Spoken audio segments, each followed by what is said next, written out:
The night was cold, the kind that seeps into your bones and makes you crave warmth in any form. I stood in the kitchen, stirring a pot of soup, the steam rising in soft curls that fogged the window above the sink.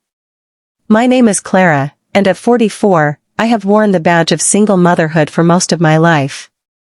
My son, Ethan, now 22, has been my anchor, my reason to keep moving forward through every storm. We've always been a team, just the two of us, navigating the world with a closeness that felt unbreakable. But that night, something shifted, though neither of us could have said exactly how. Ethan came home late, his shoulders slumped, his dark hair falling into his eyes. He looked exhausted in a way that went beyond lack of sleep. He'd been juggling a full-time job at the local bookstore and night classes at the community college, chasing a degree in literature. His passion for books was something we shared.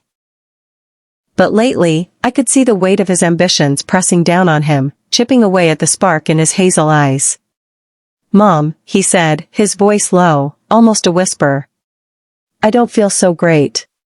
My heart clenched. He sounded so much like the little boy I used to carry when fever stole his energy. "You look worn out, sweetheart. Why don't you lie down for a bit? My bed's warm, and this house is freezing tonight." Our old Victorian home, with its creaky floors and drafty windows, always took forever to heat in the winter. Ethan nodded, too tired to argue, and shuffled toward my bedroom. I followed, grabbing a heavy quilt from the linen closet, my maternal instincts flaring. All I wanted was to ease the strain I could see etched into his face. In my room, Ethan collapsed onto the bed, his tall frame sinking into the mattress. I draped the quilt over him, tucking it gently around his shoulders the way I used to when he was small. "Thanks, Mom," he murmured before closing his eyes. For a moment, it felt like any other night, me caring for him, him trusting me to make things better. I sat on the edge of the bed, watching the steady rise and fall of his chest, a familiar warmth filling my heart. The house was quiet except for the faint hum of the heater trying and failing to keep up with the cold. The silence pressed in, heavy and tender all at once. Without thinking too much about it, I lay down beside him, sharing the quilt, telling myself it was only to keep us both warm in the chilly room. It was nothing unusual, really. When he was younger, storms would send him running into my bed for comfort, and I would hold him until he drifted to sleep. The difference now was his size, his adulthood, and the long years that had passed between those moments and this one. Ethan shifted in his sleep, moving closer. His arm draped across me in the same unguarded way children cling to their mothers, even in dreams. My breath caught. Not out of fear, but from the sudden ache of memory. How many years had it been since I had felt this closeness, this reminder that no matter how grown he became, he was still, in so many ways, my boy? I lay still, torn between comfort and sorrow. His warmth enveloped me, but the thoughts in my head spun. He's grown now. He's fighting battles I can't fight for him. And soon, he won't need me like this anymore. The quilt held us both, heavy with warmth and history.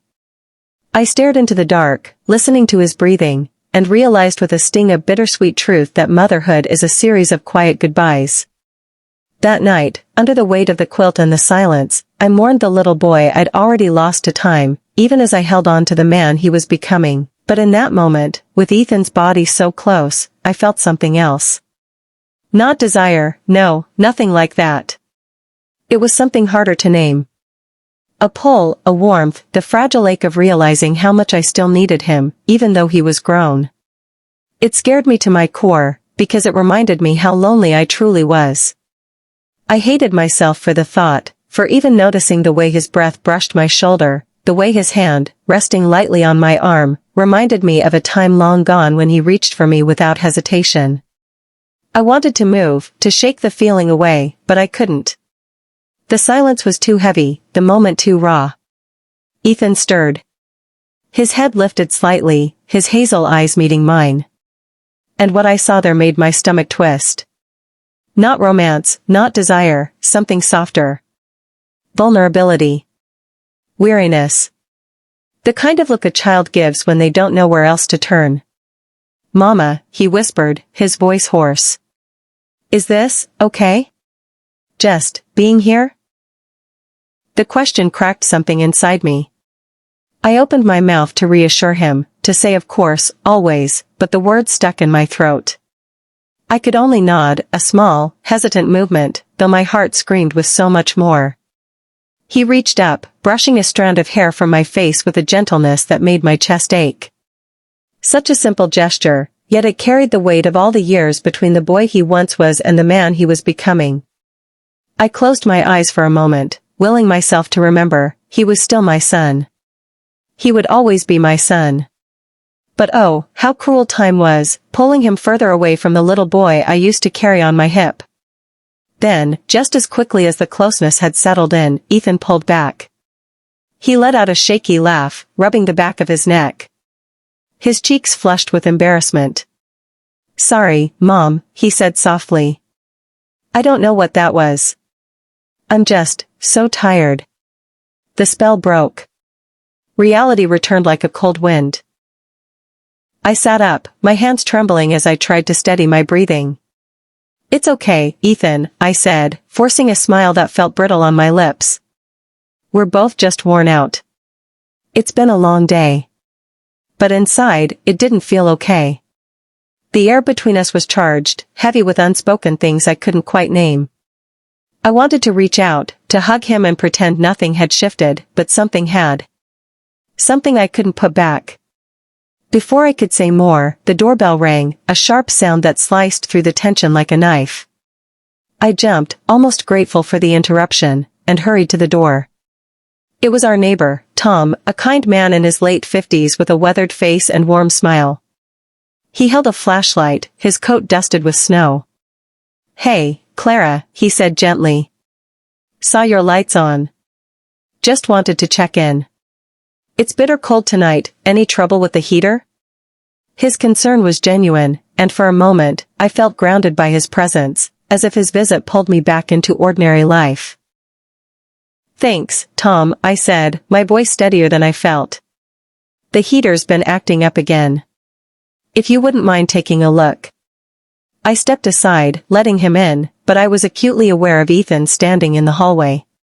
His expression was unreadable, his jaw tight.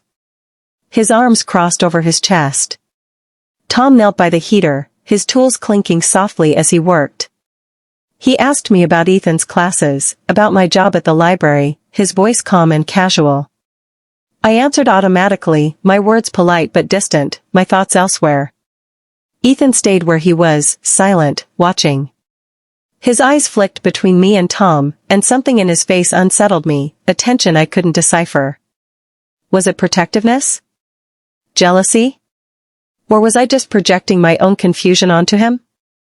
The house felt heavier with every passing minute, as though all three of us were caught in some invisible current. And in the middle of it, I wanted to scream. To demand answers from myself, from Ethan, from life itself. How had something so ordinary, a cold night, a faulty heater, a son seeking rest, become so complicated, so fragile, so unbearably bittersweet? I kept my composure, smiling politely at Tom's jokes, pretending everything was fine. When he finally stood, brushing his hands on his jeans, he gave me a small nod. "All set, Clara. Call me if it acts up again." His eyes flicked toward Ethan, his smile faltering just slightly, as though he sensed the strange undercurrent in the room. I thanked him and walked him to the door. As it closed behind him, the silence returned, heavier than before. Ethan was still standing in the hallway, his posture rigid. "You okay?" I asked softly. He shrugged, avoiding my gaze. "Yeah, I'm fine. Just, didn't expect Tom to show up, that's all."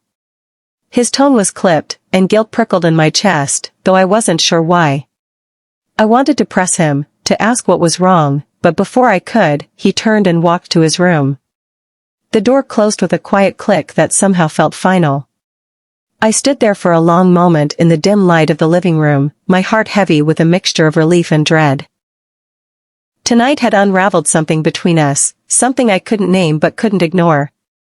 Eventually, I made my way to my room and sank onto the bed. My thoughts were a tangled mess. I replayed every moment, Ethan's exhaustion, the way he leaned into me for comfort, the look in his eyes when he searched mine. Love for my son was the bedrock of my being, but loneliness and confusion pressed in, making me feel like a stranger in my own skin. A soft knock at the door startled me. My pulse quickened, a swirl of hope and fear in my chest. "Come in," I said, my voice steadier than I felt. Ethan stepped inside, his expression guarded, his hands shoved deep into his pockets. He sat on the edge of the bed, staring at the floor. The silence stretched between us like a chasm. "Mom," he said finally, his voice low, rough with weariness. "I'm sorry. I don't know what's going on with me. Earlier, it was weird. I didn't mean to make you uncomfortable." His words came haltingly, each one laced with frustration and vulnerability. I saw the conflict in his eyes, the same storm I was battling in my own way. I reached out, placing a hand gently on his arm. "Ethan, it's okay," I said softly. "We're both tired. And maybe we're both just carrying things we don't know how to name. It's been just us for so long. Sometimes that makes everything feel complicated." My voice trembled, but I held his gaze, willing him to understand that I was as lost as he was. He nodded slowly, his eyes shining with something unspoken. "I don't want to mess this up," he whispered. You're everything to me." The rawness of his words hit me like a wave, and tears pricked my eyes. I wanted to promise him that nothing could break us, that no matter how messy things felt, we would figure it out. But my throat closed around the words. Instead, I took a deep breath. "Maybe we just need to take a step back," I said gently but firmly. "We don't have to have all the answers tonight. Let's just give it time." He nodded. And then, in a gesture that caught me completely off guard, he leaned his head against my shoulder, the way he used to when he was a little boy and storms rattled the windows. The familiarity of it warmed me, but beneath it was the reminder that things weren't the same anymore. I wrapped an arm around him, holding him close, my heart aching with both love and uncertainty. We sat like that for a long time, the silence between us no longer sharp, but fragile, like a bridge we were both afraid to cross. I knew we couldn't stay in that moment forever. Questions loomed, shadows lingered.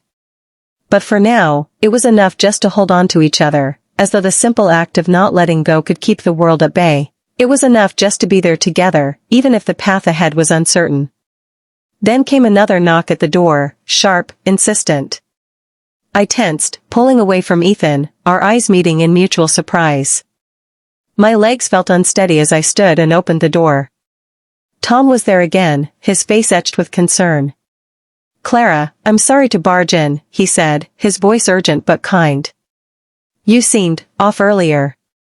I just wanted to make sure you're okay." I glanced back at Ethan. He was watching us, his expression unreadable. "We're fine, Tom," I said quickly, though my voice trembled. "Just a quiet night." Tom studied me for a long moment, then looked toward Ethan. His eyes narrowed slightly, as though he could sense the weight in the air, something unspoken that lingered between the walls of my old house. "All right," he said finally, though his tone carried a question he didn't voice. "I'm next door if you need me." He gave a small nod and turned back into the snow. I closed the door and leaned against it, my heart racing. Ethan stepped closer, his eyes never leaving mine. "Mom," he said, his voice trembling, "maybe we shouldn't push this. Maybe we need time." His words mirrored my own unspoken thoughts. Relief and sorrow mingled inside me as I nodded. "You're right," I whispered. "We'll figure it out. We just need time."